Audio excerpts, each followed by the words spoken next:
Hello guys, welcome back to my YouTube channel.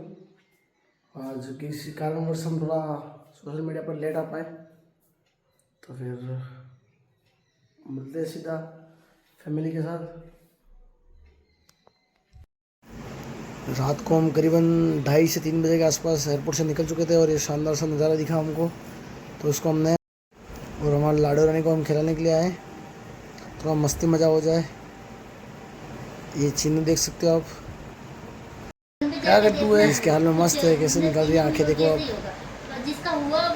कितनी खुश है, मस्त। लड़ी इधर देख, ए देख लो यस, अच्छा करो।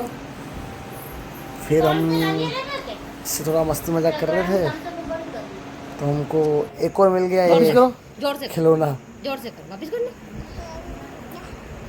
आई होप वीडियो आपको पसंद आई होगी। और आज वीडियो में ऐसा कोई खास नहीं है, तो किसी कारणवश बिजी थे तो वीडियो प्रॉपरली पूरा हम नहीं बना पाए, तो जितना हो सके वीडियो को लाइक कमेंट और शेयर करना ना भूलें। कल मिलते हैं अगली वीडियो के साथ। जय श्री राम।